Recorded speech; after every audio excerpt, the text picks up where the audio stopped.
Welcome to another episode of Paranormal, the New Normal. I'm your host, as always, Jeremy, here to try to make the world seem a little more normal. Will we accomplish that tonight? Maybe. Unlikely, but maybe. We'll see. But of course, as always, I have a guest with me to do that.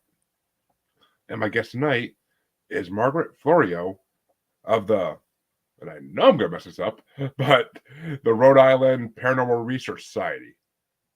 Did I get it? The Rhode Island Paranormal Research Group. But you were close enough. You were close. Yeah. Our acronym is TRIPRG. So if you were to search for us online, that's what you would use. And of course, I'll tag the group as well in the description of this podcast. But first things first, how you doing tonight, Margaret? I'm doing well. I'm sorry if you're under the weather tonight. I hope you feel better. Yes, to all my listeners, if I sound a little off tonight, it's because I'm getting over some kind of cold or whatever it is. But the show must go on, as they say. But first question I ask everybody on this show is, what got you into the paranormal? Okay, that's a question that I'm asked a lot. I think you'd probably have to go all the way back to when I was a young child. I mean, my dad, I think, liked ghost stories because he would tell me ghost stories instead of bedtime stories. And when I was in grade school, a show came on TV.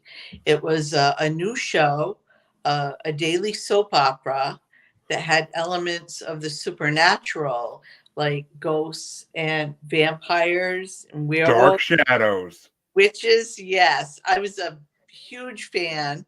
I still am. I still watch it. And I grew up in a house that had activity. There were things that happened that we could not explain. And I wasn't the only one that experienced. There were other people, friends, other family members. It wasn't constant and it wasn't evil or anything. It was just stuff happened. And I guess, I grew up with two loves, music and the supernatural. And when I was 10, I started playing the saxophone. And I decided to pursue a career in music. So I kind of put the paranormal on the back burner. Back then it was the supernatural. Put it on the back burner. I mean, I'd still, read up and stuff, but I just wasn't as interested in it. And then, came school and college and career and family and just kind of, didn't really think about it. Still read my Stephen King books. Every time a new one came out, I had to read it. But then in 2002, my husband and I attended a Christmas party at the Aldrich Mansion in Warwick, Rhode Island. If you've ever seen the movie Meet Joe Black, you might be familiar with it because some of the footage was shot there. Like the scene of the ball that was shot there. Gorgeous place. And it was a Christmas party, all decorated. And I had a couple of experiences there. Ooh. During the party. And so did my husband. And so when we got home, I searched for Rhode Island Paranormal Group, on the computer. And the Rhode Island Paranormal Research Group popped up. And they had a link where you could send them email. Because I was curious, did this place have a reputation for being haunted? Because I couldn't explain what happened. And neither could my husband. And there were other people there that night that had things happen to them as well.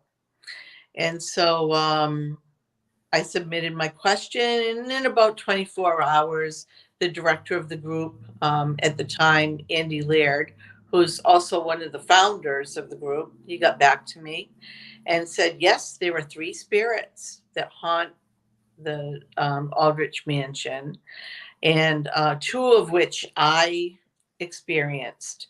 The other one was an outdoor ghost. It was a caretaker who's seen on the, and he's the real scary one, and he's the one that I didn't encounter, thank God. But we started corresponding, started talking to him about, stuff that used to happen in my house, and then my son, he was probably about 11 at the time. He was very interested in what mom was doing online, and so I would show him that I was looking at ghost stuff, and he decided for his science project that he wanted to do a paranormal investigation. I had no idea what to do. So I asked Andy, what do we do? He said, well, you just need a camera and some kind of audio recording device, like a tape recorder at the time. And he says, there's a cemetery right down the road from you that's very haunted.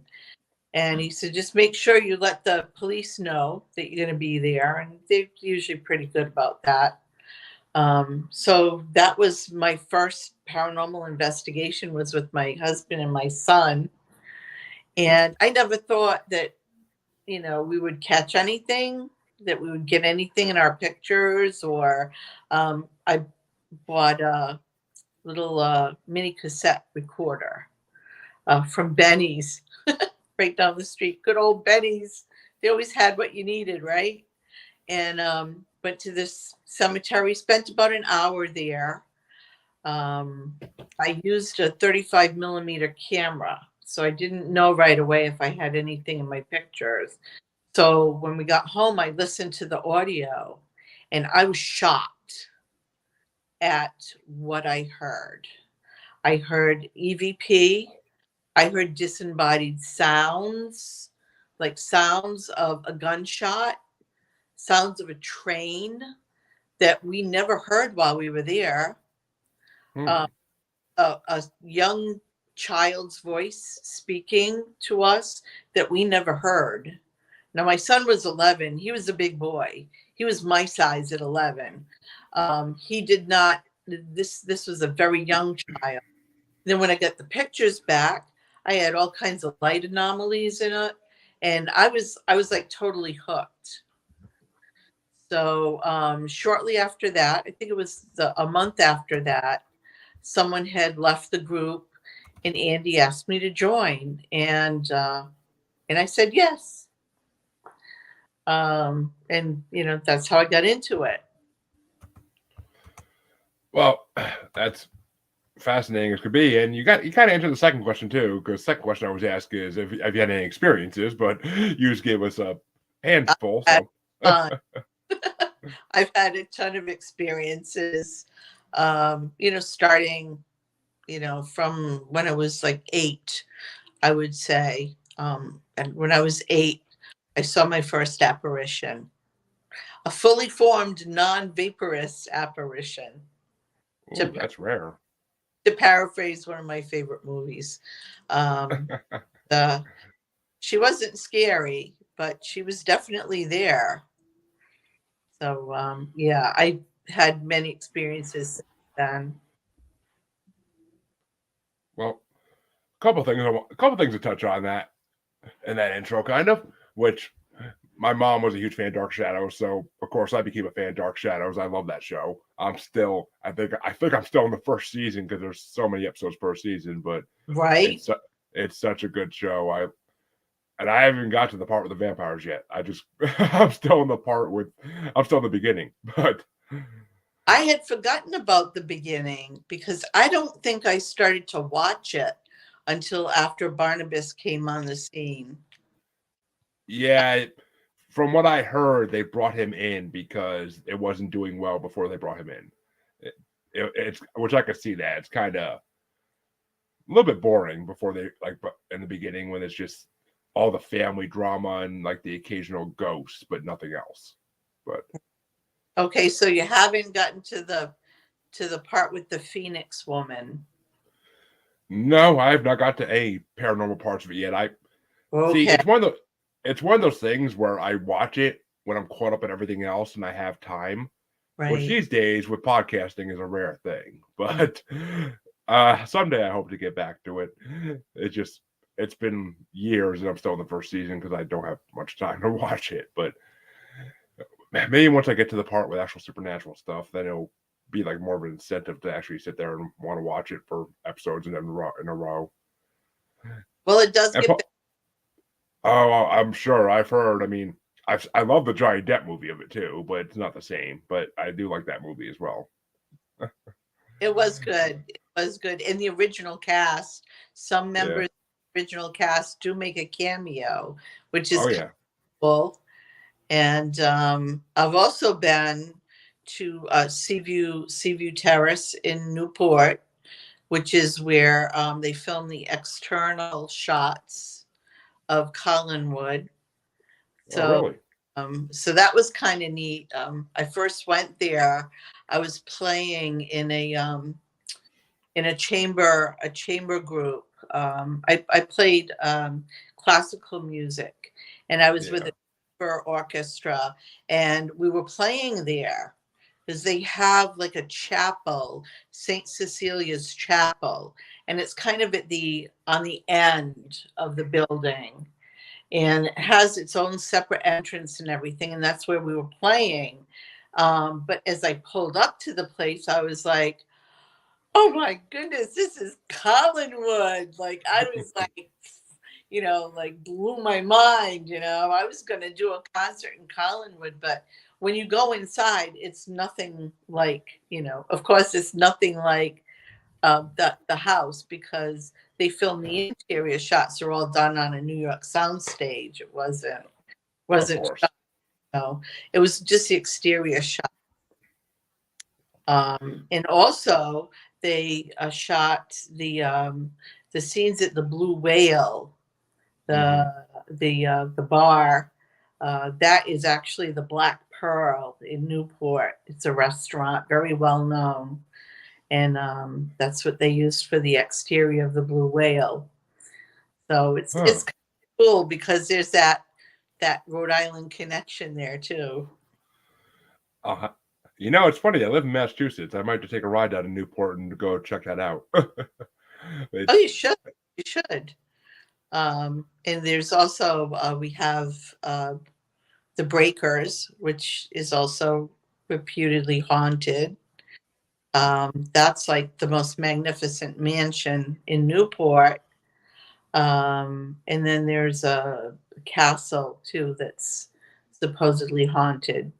So yeah, you should come down, check them out. may have to. Maybe this summer I'll take the wife and kids on a day trip or overnight trip. I'm not sure how far Newport is. I want to say it's at least 2 hours, but I'll have to look into it. Just But it's probably it's probably a couple hours from Boston. I'm not.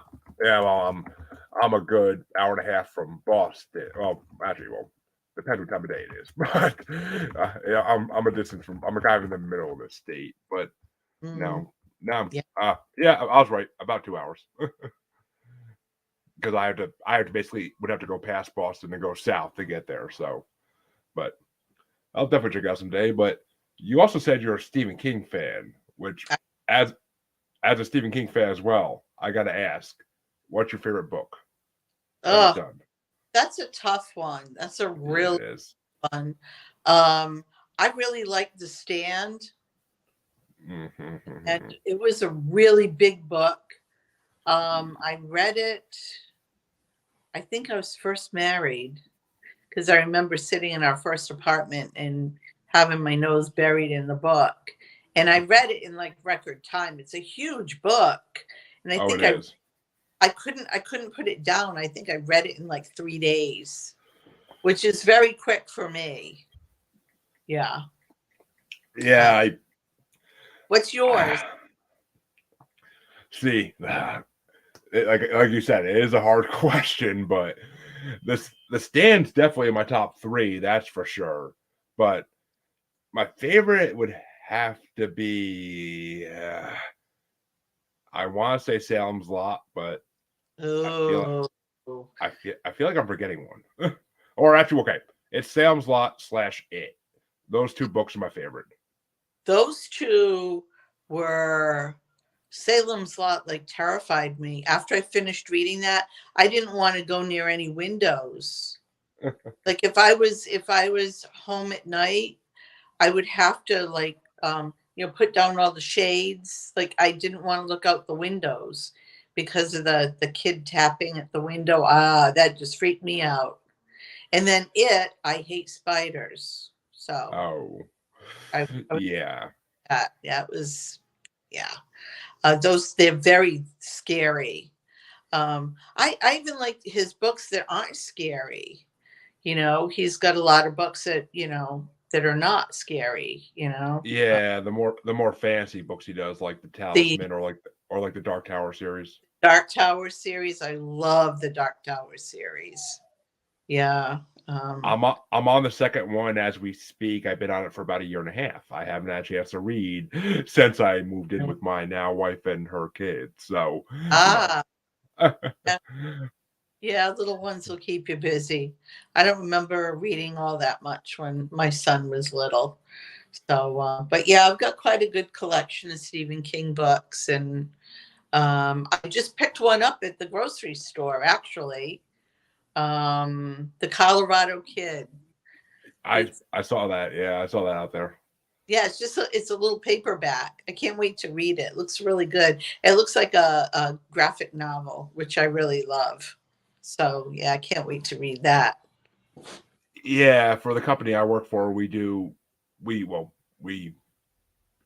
until next week. The books at Sam's Club. So I always see when there's new Stephen King books that are out on the shelves, and that one he just put out a couple months ago, Fairy Tale. That looks so good. I want to read that. I've heard that one's good too. I haven't read it yet.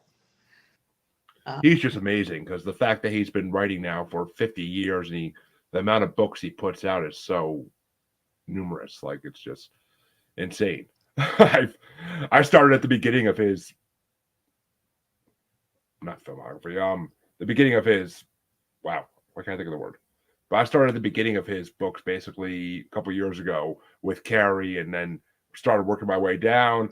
And I got up to the second Dark Tower book before I kind of wasn't able to read it anymore. So hopefully someday I can go back to it because I would love to get through his whole catalog of books. But he's such a good writer. He is. He's unbelievable. And it was strange. The other night we were watching The Omega Man, which is an old movie from 1971. And I remember watching it when it came out. And it is really a horror movie. It really is. And I'm watching it and I'm thinking, wow, this reminds me of something. It reminded me of, I don't know if you've ever read the book Cell. Um, and it's a really terrifying movie about, people who are affected by a certain disease and become zombie like, and it's almost like The Stand. There's like a small group of survivors that band together and try to beat the zombies, and I'm like, oh my goodness, this is where Stephen King probably got his ideas for Probably. and Cell and other books like that, where you have like this outbreak of sickness, or this one in particular was germ warfare. The Yeah. Chinese and the Russians had dropped some bombs on the United States that were loaded with this bacteria, and it was germ warfare, and people got sick, and Charlton Heston plays the Omega Man. For the longest time, you think he's the only survivor, and all these like zombie-like people are after him. And I'm like, wow, this really reminds me of a Stephen King story. So I can kind of see where he might have gotten some of his ideas from that. You know, Yeah, it's kind of funny though, because like in Salem's Lot, I mean not Salem's Lot, in The Stand, there are like no zombies or any kind of creature like that. It's just literally you either die or you're alive still. Like there's no in between, right, which is weird. I mean, I never thought about it really till now, but I mean the trope of that of like a attack of some kind or a sickness in science fiction has been around forever. I mean, Night of the Walking Dead like started back in the 50s, but right, it's right. it's it's just weird. He had no. I mean, okay, well, with Randall Flagg as a villain, you don't need any creatures to attack people. Right. Yeah. It's always like that one like leader of the evil group of people, you know. But yeah, it was kind of cool to see that. Which I mean, yeah, and which Randall Flagg is the penultimate villain of all time in a lot of his books. So I mean, he's a. Mm-hmm. That's why I personally can't wait for them to make the TV show out of the Talisman, because that's another book with Randall Flagg as the bad guy. So Right, right. He kind of tends to use the same either locations or people, or you know, he'll slightly change the names of the people. Um, he tends to do that a lot. Use the same characters, you know. well, I mean, you write that many books, you're gonna have to recycle some material eventually. Right, right, But right. so, and I'm still tripping over the fact that you saw a full body apparition at 8 years old. That's Mm. amazing. Like there are people who would pay to be able to see a full body apparition instead of the see through figure or the like misty figure. But and Yeah, yes, I caught the Ghostbusters quote there. Just saying. But so yeah. let let me ask you. Well, let me ask you this. Does the Rhode Island Paranormal Research Group only do ghost and spirits, or do they do like UFOs, like Bigfoot type investigations as well? No, no. We mostly investigate hauntings, you know, of private homes Yeah. and businesses, but we've also done some historic places, um, you know, that the public can go to, like the Payne House Museum. We were the first group to investigate that place. Um, let's see, Fort Adams. We investigated there and did ghost tours at Fort Adams in Newport for 5 years. Hmm. Uh, that's a really very haunted place. We got a lot of really good evidence, a lot of EVP, a lot of photos, strange photos. Um, Well, it's a fort. Was it used during the Revolutionary War, or? it was, but it's the way it looks now. It didn't look that way until after the Revolutionary War. Um, I'm trying to figure out like where all the spirits there would be from, like what time period. there wasn't any battles fought there. Uh There wasn't any battles fought there. The battles were like inside the fort, like yeah. between the soldiers. Oh. There was one soldier that shot another soldier dead for throwing pebbles at him. And then there was one soldier that wasn't well liked, so he was beat up and thrown into a well. And they found him, and he was at the edge of death. Took him a while to die. There were accidents while they were building the fort. There were cave-ins. There were fires. There were drownings. There was one woman that one man that was one soldier was on watch and he fell off the battlement. There was a torpedo explosion, like just off the fort, because it's on Newport Harbor. And Okay. torpedo explosion in the harbor that we found out about through an EVP, of all things. Huh. It was Interesting. it was interesting. The first time we were at the fort, we were being given the tour because we were going to be doing investigations and taking people on ghost tours. So we were being taken around, given the history. And one of the members of the group kind of stayed behind in the officers' quarters. She had her digital recorder with her. And she just asked the question, if there's anybody here with me, please tell me your name. And then she waited a little while. And then she said, can you tell me your name? She said it again. And then she went on to ask a few other questions. And then she said, if you spoke to me, thank you. I'll be listening to my recording device later.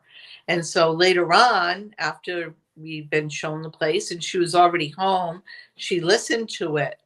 And the first time she asks if there's someone there, can they give her their name? She hears a deep man's voice say, Spaulding.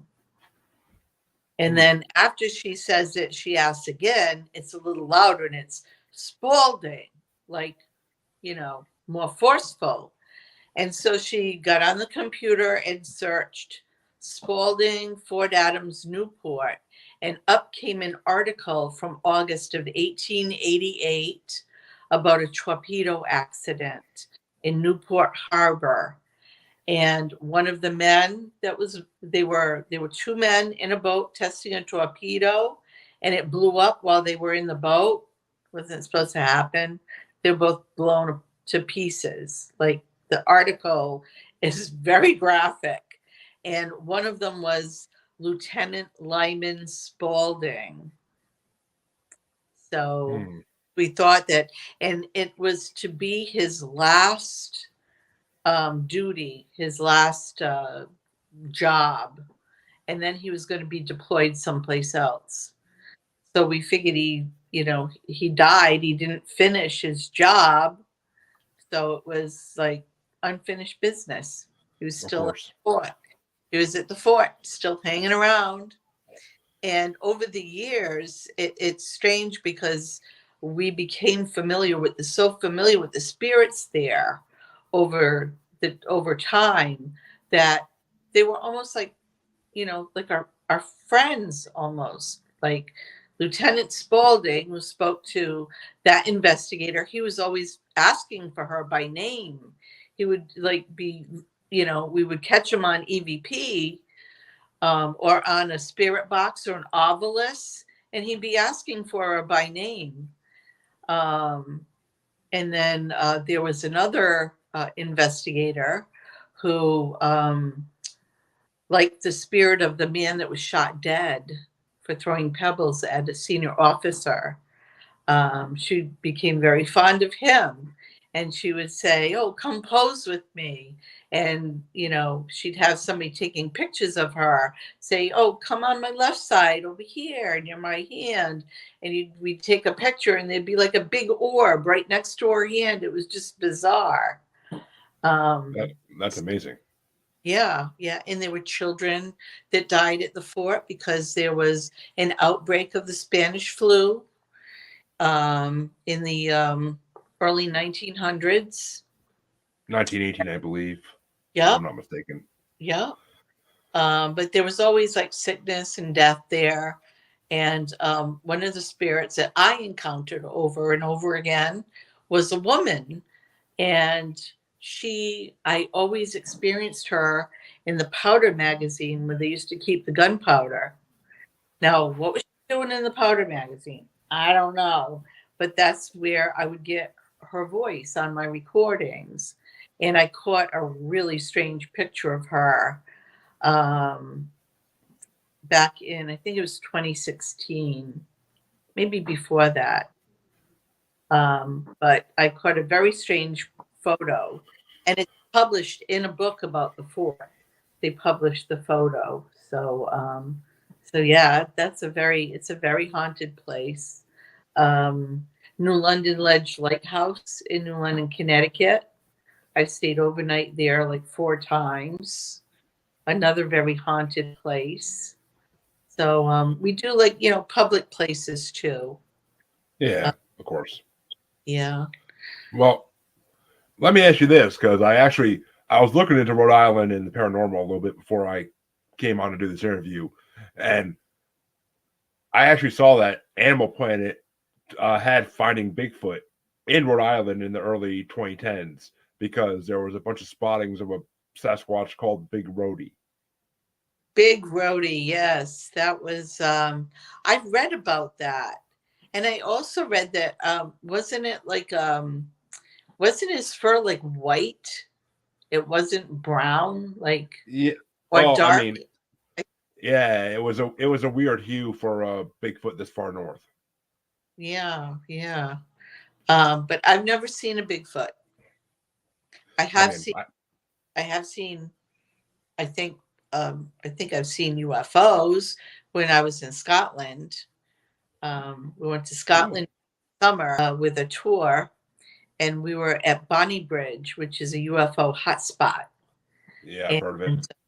and there were objects in the sky in our pictures. So it was that was strange. It was strange. Yeah. Interesting. But Interesting. we don't actively investigate them. It's really not in our wheelhouse. Yeah, I mean, I get that, and it seems like a lot of paranormal groups don't real unless they're specifically for like UFOs, they don't really go looking for them. It's just and plus you really can't go looking for UFOs. You kind of like you either see them or you don't. Like it just kind of happens. It does. I've had reports of UFO sightings in Rhode Island from 3 separate people who don't know each other at all. And one thing they all have in common is that they happen near water. The first one was a friend of mine, and she and a friend were in Portsmouth near St. George's School, which is like a prep school, private prep school. And they were looking out at the water, sitting on the rocks, looking out at the water. And she said, all of a sudden, this big silver object came up out of the water and hovered just for a few seconds and then took off like a shot. And then I had my sister's friend's husband, who was a science teacher. Okay. He was near Point Judith. There were some rocks that you can kind of walk on. And he and his friends were on the rocks walking around. And he kind of went off by himself. And he was looking in a different direction. And he saw the same thing, this big silver object come out of the water and hover and then took off. We were working a case, a private home in East Providence, which is, East Bay, what we call East Bay. And the client told me that they were at a playground with their kids and their neighbors with their kids, and we're just hanging out at the playground, and it was starting to get dark, and they saw like this orange light, just this big orange light that was just kind of, hovering, and then it would kind of move and then, move around and stuff. And then it just like, there was another one, and they were just kind of moving around, and they were standing there watching these things, and they all of a sudden they just blinked out one by one. They just blinked out. And the playground was near the water. It was near the Providence River. So, which is kind of off the bay. But yeah, a lot of people in Rhode Island have seen UFOs. Well, I mean, the Northeast in general is well known for UFOs. I mean, the town I live in is a UFO hotspot. A lot of people think it's because they siphon the metals out of the mountains that we live on, and they use that as fuel. I don't know if I agree with that, but I mean, it's a plausible theory, just like all the other ones out there. Mm-hmm. And there's been a connection for a long time with UFOs coming out of water. I know there's a bunch of lakes in the West Coast too, where people have spotted UFOs coming out, which would make sense. I mean, if they've been coming here since before we were smart enough to know what they were, they could have easily built underwater bases, and that's where they go to park their ships at when they want to stay here for a while. So, I mean, makes sense. Yes. Plus, we have the military industrial complex here. We have Electric Boat, which is big in Rhode Island and in Connecticut and in Massachusetts. Yep. They're building, nuclear submarines and stuff. And UFOs have been known to be very interested in like military bases and places like that. So that might be another reason why we see a lot of them here. Very true. I mean, whether they're interested in it or whether they're lending a hand with it, who knows? But yeah. I mean, I trust the U.S. government about as far as you can throw them, but because I mean, they waited till what an international pandemic to tell us, oh yeah, UFOs are real. We've known about them for years, but we're probably going to tell you guys about it. It's just my husband thinks they're kind of spoon feeding us, giving us the government releasing little bits of information at a time, so that when we finally, see, when they're finally, the more we see them, it's going to be less of a shock. Maybe people won't panic as much. I don't know. I mean, it makes sense. That's why I've been believing for a long time too. Is that I keep telling everybody, I'm like, wait till the next pandemic. They're going to admit Bigfoot exists. I don't know. I mean, they're finding new species of animals all the time. Who's to say Bigfoot isn't one of those species of animals that just is very rare? So people don't see it a lot, but enough people see it that it probably does exist. In my mind, it basically has to exist at this point because there are so many sightings in the United States alone. Not even the rest of the world, which don't even get me started on that, but the United States alone, even if 80% of those people were making up tall tales, telling lies, that's still a lot of sightings. Like, it's almost irrefutable evidence at this point. And in this day and age with Facebook and all the other social media sites, the pictures I see posted on an almost daily basis of what people think are Sasquatch glimpses that they get. Some of these pictures, I can't think of a way of being a skeptic about it. Because I look at it and I'm like, no, can't be that. Like, it has to be something that we don't know about. Unless the people that are posting them are hoaxing you, Well, are faking, There are certain, I mean, it's possible, but once again, I don't think every single one could be a hoaxer. I mean, I follow these this profile on Facebook. I think they're called book authors Joseph and Annie. They live somewhere in the United States. I'm not sure where. I think they told me before, but I don't remember, and they wouldn't want me to say anyway. But they live on a reserve in the middle of the woods, basically, and they swear they are surrounded by a Sasquatch clan, family, whatever you want to call it, and they refuse to let people know where they live exactly because they don't want anybody coming up to disturb them. And they post pictures every day, like every couple of days, of basically it looks like just trees, but they draw outlines and you can kind of see something there. And I mean, I'm not saying they never put a full crystal clear picture or saying, here it is. But I mean, then again, why would they? They don't want to get that they're taking them from like 300 feet away, 500 feet away pictures, because you don't want to get that close, because then it's just going to either A, attack you, or B, run off. Right. So, I mean, I don't know. I feel like Sasquatch has to. I feel like it has to exist. I feel like it has to. I mean, plus, I've had people on my show from Small Town Monsters who go film their documentaries about Bigfoot, and they found proof of it in the Olympic Project. They found proof of it in Alaska. They find a lot of proof of in different places they go. So, yes, I follow a lady on Twitter who is a Bigfoot hunter, and she lives in Washington State, which is a beautiful, beautiful country. But there's a lot of old forests and stuff, and there's a lot of streams and stuff near where she lives. And she does, the plaster castings. She finds the tracks and she does the plaster castings, and she takes pictures of the like they make like stick teepees almost. They're all yes.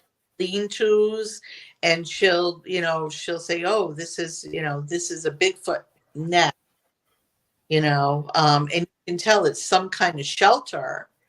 And I think it's interesting. I've never seen one. I've never seen an alien either, but I'm not going to say they don't exist just because you know. Yeah, I mean, I've seen UFOs as well, but I never seen a Bigfoot. I never seen an alien. I mean, I never seen an alien I know about by chance. I mean, have I seen one in human suit? Who knows? But that's just the way it goes sometimes. I mean, you just can't know these things until they're actually proven, and that's the biggest problem with paranormal is you can't. A lot of stuff we can't prove right now because we don't have the technology. No, no. I don't know if we'll ever have the technology to absolutely prove it. Like irrefutable proof. I don't think it exists, because no matter what you tell someone who doesn't believe in it, they're not going to believe it unless they experience it themselves. They You know? literally would have to capture a live Sasquatch or get one to agree to come with them, and that way they could prove to the world they exist. But in a way, I kind of don't want that either, because then the jerks of the world will be trying to hunt it, and that's not something I want. Right, right. That's true. Because I mean, it's just sad. That's the saddest thing is that if we discovered a lot of these cryptids, if we discovered they exist, there also would be bands of people going out trying to hunt them, and just to say they killed one, and it's Right. just sad. Yeah, yeah. You don't want that at all.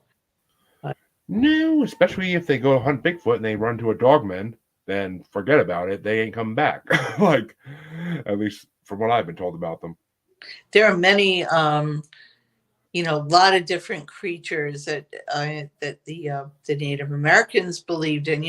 Look at the Skinwalker. You know, that Ooh, they, you know, can change. Is like a shapeshifter. Can change yep, into different things. These stories have to come from somewhere. You have to wonder. And they're thousands of years old. Thousands of years, people have believed in this. So they got to come from somewhere, right? exactly. And I mean, the Native Americans had stories of Sasquatch as well. They had stories of dogmen to some degree as well. I mean, it's just the amount thunderbirds. I mean, the amount of creatures that Native Americans and other Native cultures around the world talked about. It just, I mean, there literally is a Sasquatch in the Gilgamesh. I know I'm messing that up. Mm-hmm. I'm messing that name up, but like literally the first epic ever written about his best friend, the story Enkidu. A lot of people consider a Sasquatch by the way they describe him, or Dogman, depending on how you look at it. But it's just Gilgamesh. That's what it is. Gilgamesh. God, I can't believe I couldn't get that. I couldn't get that right away. But so I mean, they've been in history forever. And it's just impossible to think they don't exist at all. I mean, And they've been all over the world. You know, you have the Yeti, you have Sasquatch, you have Bigfoot, skunk ape, all different, you know, sightings. Oh, oh. Yeah, I mean, you have the Yowie in Australia too. It's just insane, which is why I'm getting driven right now. But yeah, I mean, there's just so much proof around the world of these creatures that we can't do anything but know that they exist.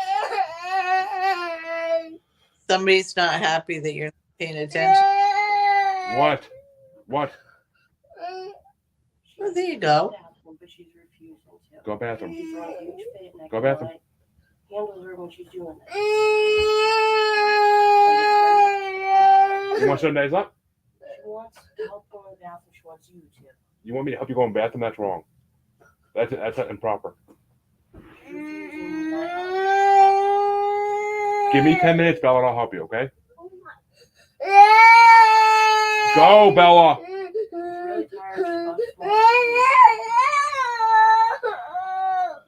Oh. Sorry about that. She likes to be a pain in the butt when I do podcasts sometimes. That's just the way she is. But you want to say hi?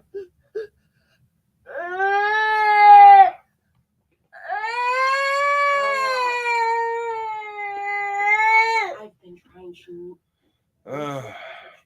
Kids, I swear, a 5-year-old will be your worst nightmare some days. Oh, poor thing. Then we just leave screen time for like a minute. Get her to go to the bathroom and then put her to bed. Give me 1 minute, please. I'll be right back. Oh, sure. Right ahead. This one last 15 minutes now. It's just, we're not going anywhere. Come on, enough. Oh wow, you are soft. Look at that. You gotta go pee so that way you can go to sleep. And then you can go watch Margaret in the bed. You're going to sleep. That watch like this? No, you need to go on. You got rest, bro. Are you going to help us? Bella, all right, I'm leaving you here. That's fine. Then what do you want? She's tired. All right, I'll put you to bed. Because it's picking. Bedtime. And she has to pee really bad. How you know? Because she told me. All right, then go pee.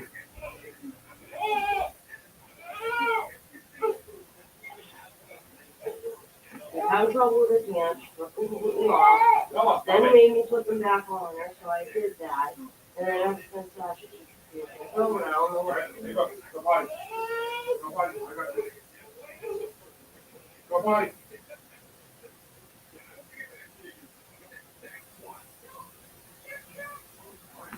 Want to leave and go potty? Oh, crap, that's what it's Want to leave and go potty? If you hurry up and go potty, he'll put you back real quick. No, hurry up, Bella. He's running out of time. It's not bad. Like, I give you 1 minute or you want to go?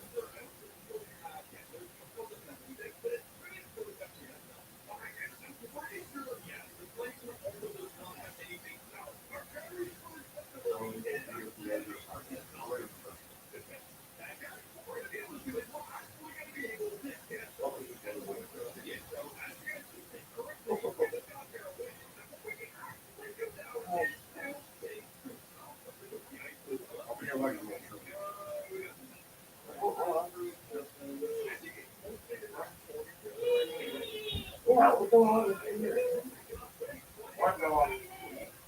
Get over your legs, dumbass. Don't look when she does it. I'm not looking. What the? Then you deal with it. She has on the When you're done, can you go to bed? By yourself? Are you done? You done yet? He'll help you bed. Not to do anything. Alright, You she's done. remote.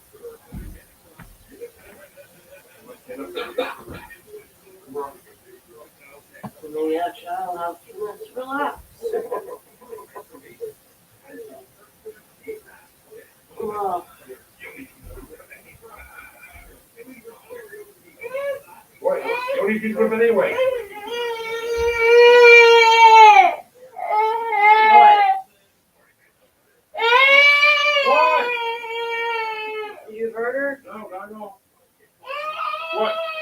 your keys back on? Is that what it is? Wear your keys back on? Did you get hurt?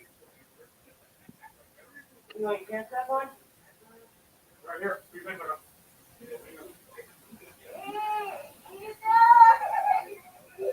Really, girl. Your turn. Right?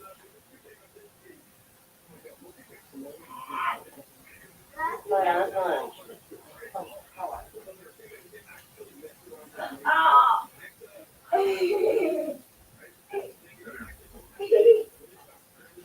Sure. Yeah, you remember the motor? Right here.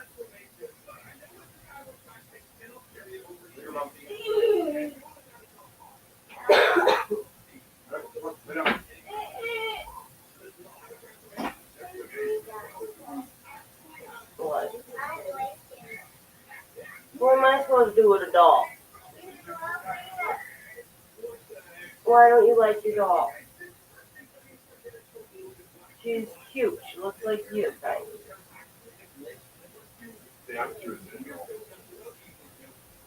Well, I'm cute just like you. Oh, God, my head hurts from bells up. Good night, Bella. I love you. I'll see you in the morning, okay, honey?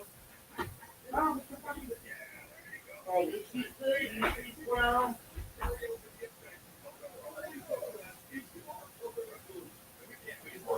Jeremy, get in here now.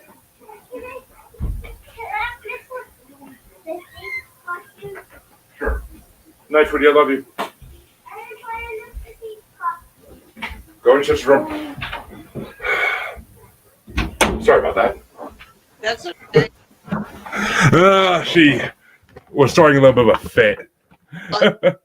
And, you know, No, Rob, I wasn't being mugged. I had to deal with a 5-year-old, which is worse than being mugged. Oh, God, kids. they want it. So, you know, I remember we were talking about Bigfoot. Yeah, we were talking about Bigfoot and what would happen if they found him, but and admitted it. But and actually, I wanted to ask you, since you were in Scotland, did you go to Loch Ness? I did not. Oh. That was not on the itinerary.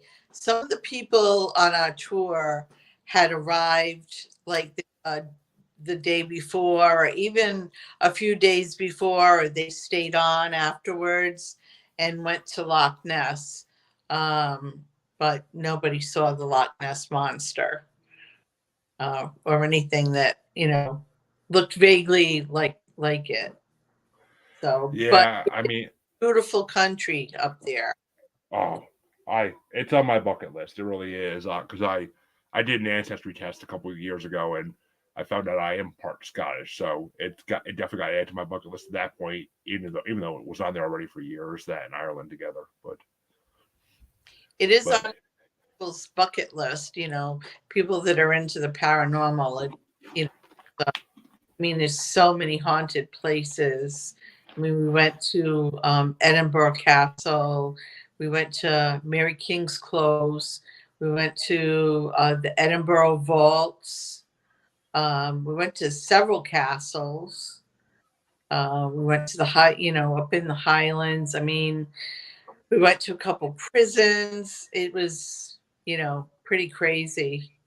And a lot of places are haunted and have been haunted for hundreds of years. So it's different dealing with a ghost that's been dead for hundreds of years rather than one that, has only been dead for, maybe decades. So it's a little different. Yeah. Oh God. I mean, just to be able to if there's a way to talk to those ghosts and just see like everything they saw while they've been stuck on Earth. Right. Yeah. It'd be amazing. Yeah. I did use a pendulum quite a bit because they seem to be able to manipulate that really well. As far as the electronics go, they don't really seem to like them very much. But we Makes did sense. have some good luck, just with the recording devices. Catching EVP was pretty. We were pretty successful with that. But it's an awesome place. I wouldn't mind going back there. There's just so much to see and do. Yeah, I mean, it definitely seems like there would. I mean, well, there are so many countries in this world I'd love to visit, but Scotland's definitely on that list. I mean, then I would love to go to Australia and try to find a Yowie. But Oh, there you go. So do you have a bucket list place? Like if you could go anywhere to investigate? I'm sorry, I missed part of that. Do you have a bucket list place that you would love to go and investigate? Like one place anywhere in the world that you would want to do? Like, for example, mine is Alcatraz. I've always wanted to go there. That's a good choice, but mine I'll never get to actually do, but because it's literally impossible. But the White House. Oh yeah, yep, you're Because right. I was very big into presidents when I was a young kid. I was very big into the history of presidents, and the White House is said to be haunted by several former presidents, several former first ladies, several former employees. I mean, it's just supposed to be a very haunted building because of the history in it. So I would love to go to. I actually had someone on my show a couple weeks ago who she, with the help of a medium over 7 or 8 sessions, she wrote a book about her talking to Thomas Jefferson. Wow. It's called The Metaphysical Thomas Jefferson. And I mean, I believe that she actually, Jefferson talked through the medium, but the stuff he said about his fellow founding fathers, the stuff he said about what he thinks about religion nowadays, what he thinks about education nowadays, like it's kind of mind blowing in a way. Like it's interesting to be able to see like a founding father's ideas on like what they built to what it became now. Right. I mean, there's even a chapter in there on what he thinks about, or what he thought about slavery, and like compare. I mean, because as everybody knows, Thomas Jefferson was one of the most famous slave owning presidents, supposedly, but I mean, he basically, I don't want to give away too much, but he basically described it to her as a burden he had to carry that was just the norm back then. He didn't agree with it, but it was the norm and it was the way to get things done back then. Right.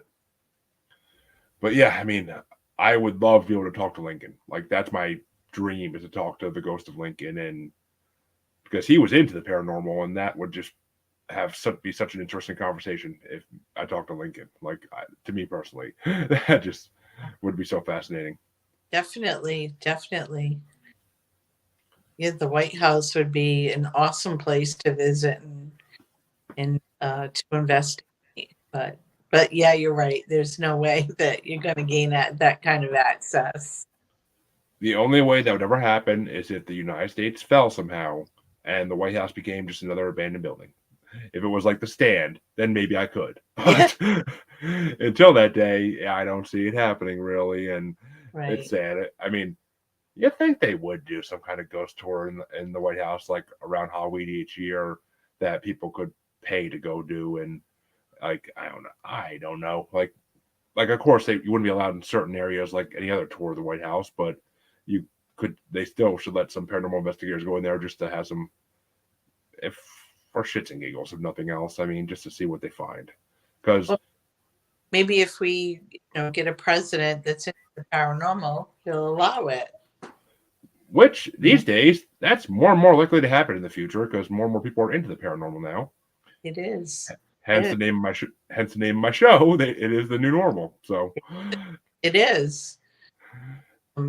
I was at my ear doctor's and I mentioned that I was a paranormal investigator, and I thought he was going to laugh at me, and he was like, "Oh, this building goes back to the late 1800s, and it belonged to so and so." And he says, every once in a while, one of the doors will open by itself, or one of the doors that it's open will close by itself, or something will move, and we think that it's him just coming back for a visit.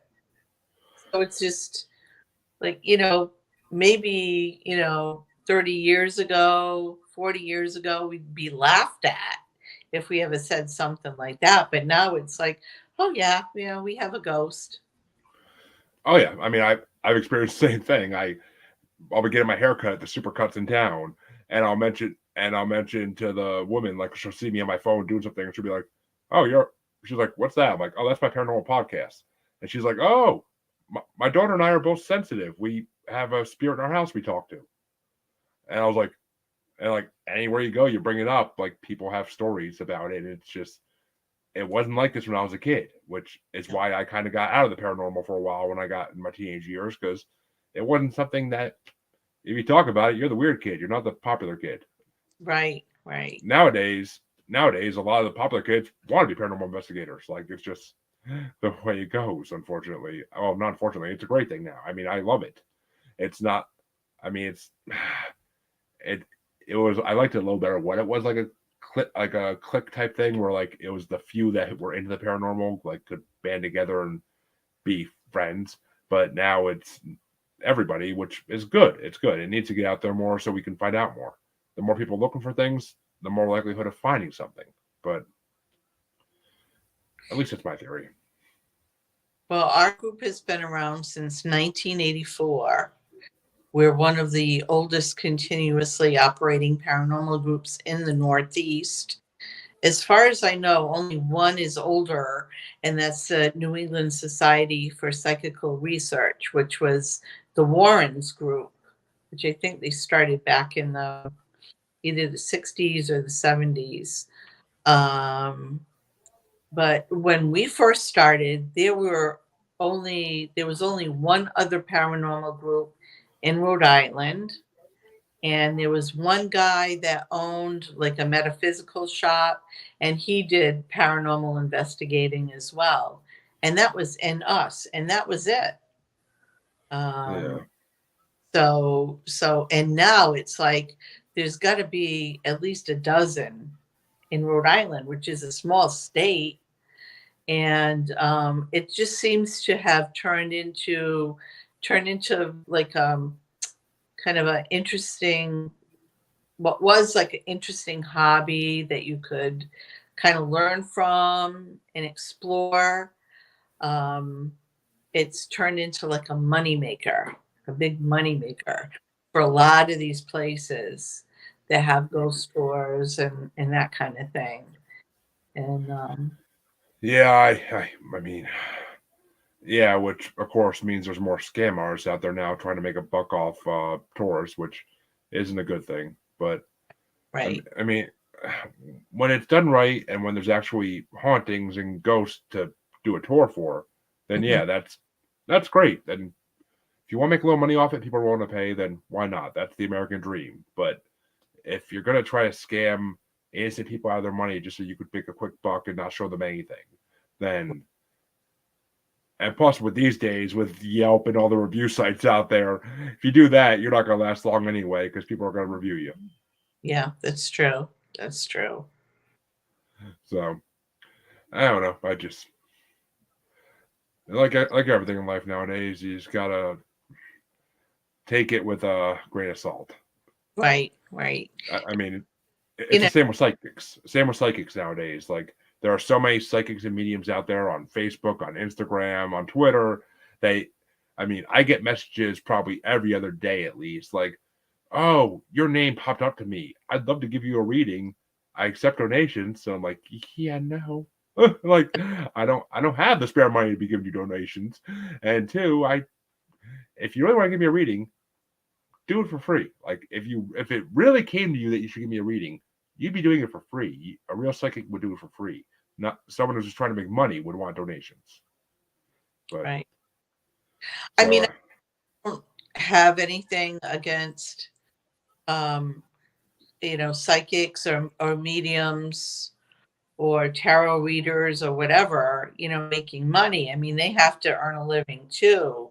of course, I mean, but some of them are not, not real. And yeah. that's a problem.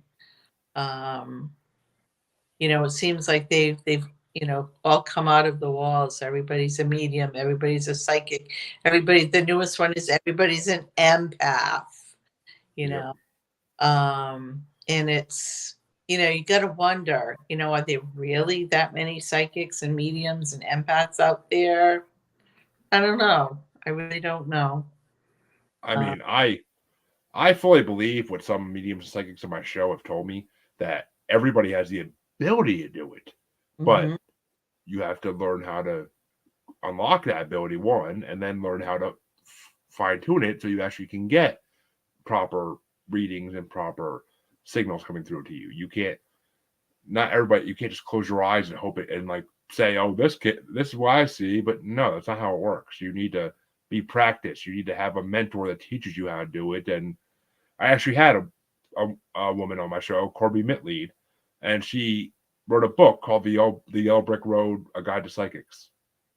Mhm. And it actually teaches people how to separate real psychics and mediums from the charlatans, the fakes, the ones who just want to make a quick buck off you. And she says, if any psychic tries to get you to spend an absorbent amount of money, like thousands of dollars, just to get rid of something haunting you, they're not real. Like, a real psychic would want to help you because they're a good person.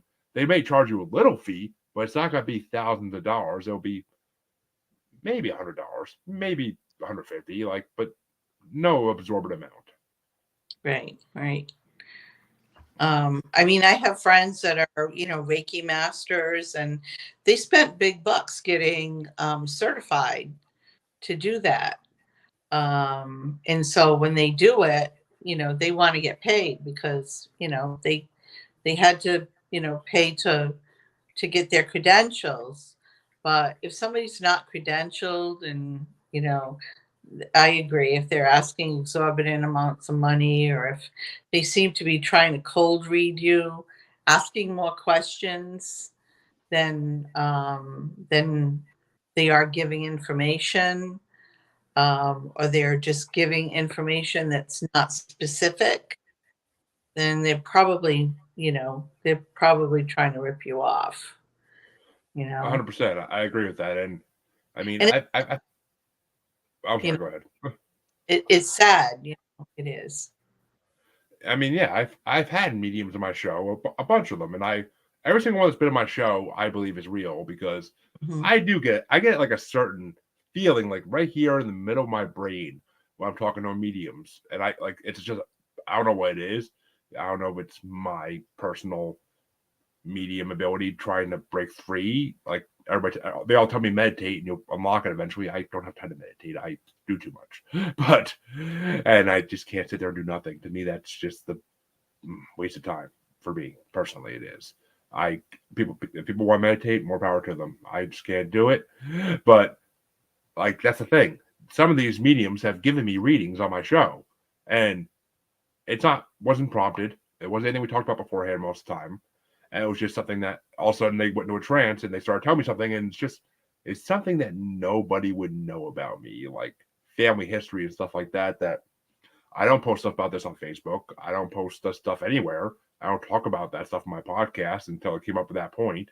So I mean, it's kind of like, I feel like it's impossible they could have been making that up, just because there's no way anybody could have found that stuff out. Right. Yeah. And that's the way it should be. They should be able to tell you things that, only or only you and the spirit that's supposedly coming through would know. It's evidential mediumship. And that's really the only real kind, I think, there is. You can be psychic and pick up on things, or you could be intuitive and pick up on things. I have a friend that's very intuitive, but she says, she's like, I'm no psychic. I said, Yeah. yeah, you are intuitive. Like, she comes out with things and it just, it's just very, very intuitive. Oh, I mean, everybody. I mean, I believe in that 100% because I mean, I had premonitions all my life as a child that were Mhm. things that just, I mean, they never were anything important that would help my family get money or anything. They were just, this conversation will happen in class. Don't know when, don't know where, but well, I know where, but I don't know when, but it'll happen. And then a month later, I recognize this conversation these people are having. Why? And then I was like, oh yeah, I dreamt about it. That's deja vu for you. And Yeah. I didn't think anything of it, but I mean, I was just like, I always thought it was just weird. But Yeah. Yeah. Deja vu is very much like, having premonitions about things happening. Yeah, that happens to me all the time. Um, but yeah, yeah, and I think it happens a lot with children. I think children are a little more open, and oh stuff god, that yeah, happens to them more than it does adults. yeah. Well, I mean, it's that's definitely true. I mean, I never saw. I mean, I was brought up in a house that was built when I was 2 years old, and I lived in that house until I was 20.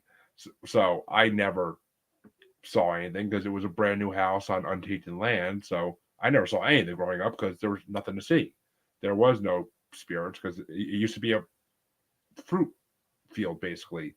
I think it was wild raspberries, if I'm not mistaken, but it used to just be a fruit field.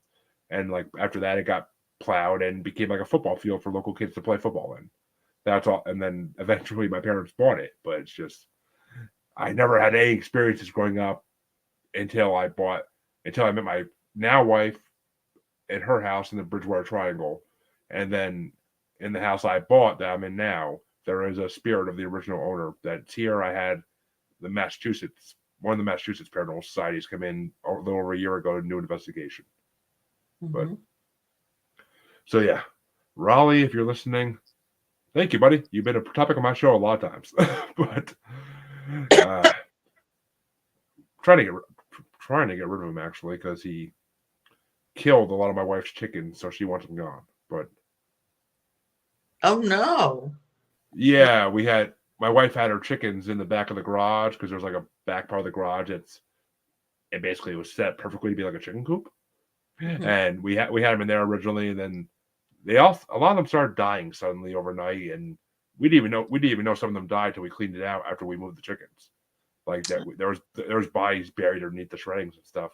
The other chickens must have just brushed the shreddings on top of it, and according to what the investigator said and what mediums on my show have told me about it when I asked them questions about it, he doesn't believe that chickens belong in the house. But Ah. now they're in the shed on the side yard, and he and none of them have died since. So So well, then I do except from that. wild animals, but that's natural. Right. Yeah, that unfortunately happens. But it's funny that you should say that you moved into the brand new house when you were about 2 and you moved out when you were 20, because that describes my situation perfectly. The house we moved into, I was about 2 years old. It was brand new when we moved in, and I lived there till I was married, at 20. But there was something there, and I think, it was something, it was the house was built, it was a brand new house on a brand new street. A lot of it was filled in. I did some research and I found out that it was, a former part of a farm at one time. Oh, And if you remember, like, back in the olden days, on a farm and you passed away, you didn't get buried in a cemetery. You got buried like out under on the yon phone. oak tree. You know what I mean? Yep. And there were 3 spirits that were seen in the house.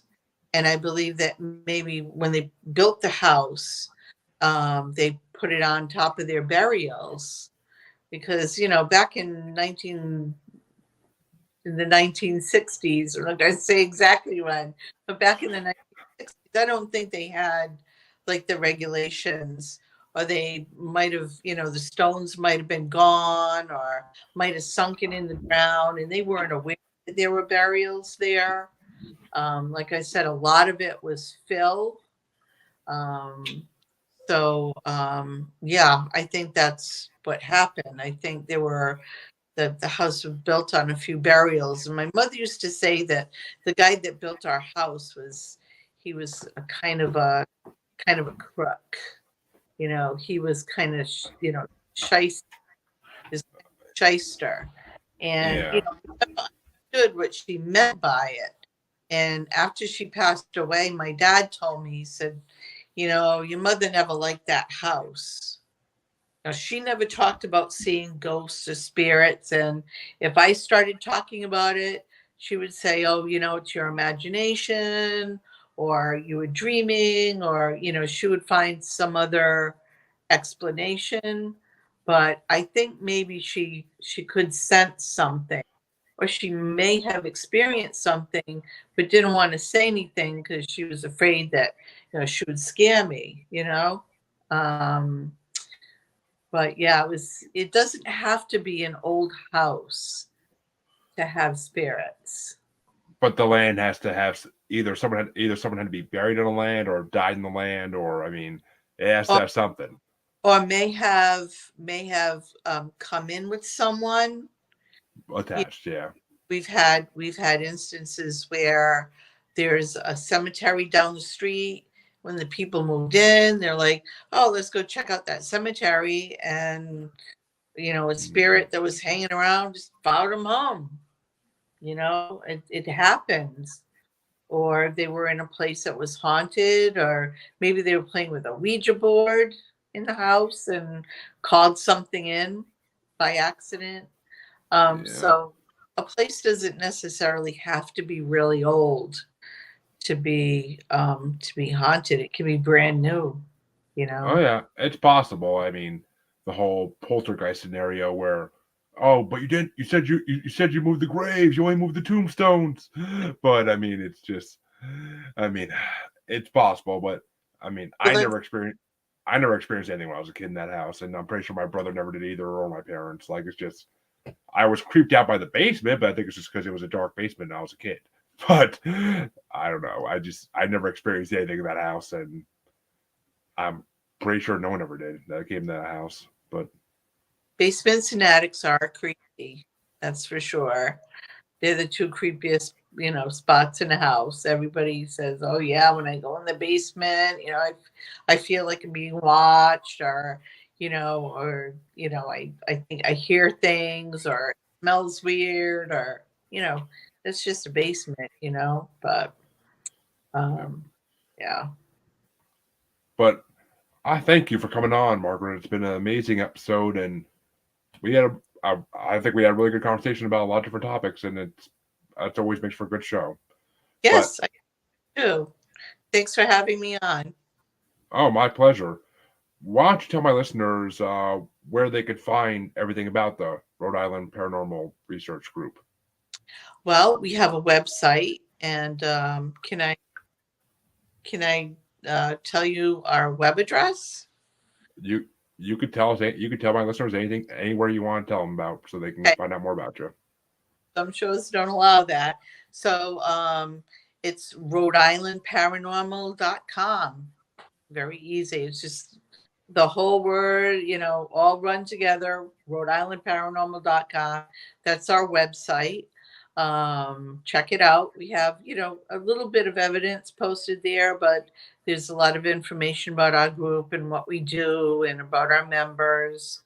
And there's a way to contact us too if anyone's interested.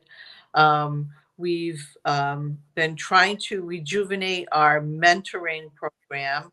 It kind of took a hit during COVID because we really couldn't mentor any students. But right now, I've been reaching out to all the local colleges to see if we can get some students to mentor. And what we do is we teach them about paranormal investigating, take them on investigations. Hopefully they'll be interested enough to join us as members. If not, they've had a good experience. They've had a basic education about paranormal. They've learned how to investigate using all the different devices and stuff that we use. And they learn our procedures and protocols. So that's one thing that we do. We're also on Facebook. So if you want to look at us, look for us on Facebook. If you search TRIPRG, it'll pop up on Facebook. So we have a Facebook page as well. Yes, and I'll be sure to tag all that into the description of the episode as well, so that anybody in Rhode Island who needs your services will contact you guys. Well, So, I mean, we also go into Massachusetts and Connecticut, oh, for nice. Hampshire. We've done cases in Maine. We've gone all over New England. So Anawan Rock is one of my favorite places too. I think that's a cool place in the Bridgewater Triangle. And also the forest there that's near New Bedford. That's a pretty cool place to investigate too.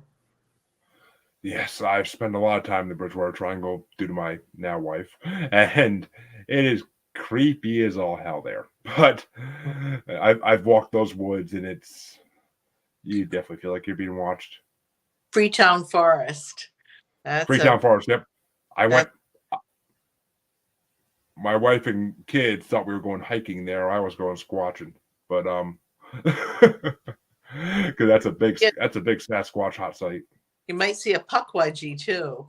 Oh, I kind of want to. I kind of don't because of the stories I've heard. But yeah, I mean, I got dogs now, and I definitely wouldn't take them down there because puckwudgies and dogs don't get along. But probably not. But thank you for coming on, Margaret. It's been an amazing episode, and definitely might have to. Okay, thank you. Yes, and to all my listeners, you know where to find me. I will be back in half a week with the newest episode. Thank you for checking this out, and have a good half a week.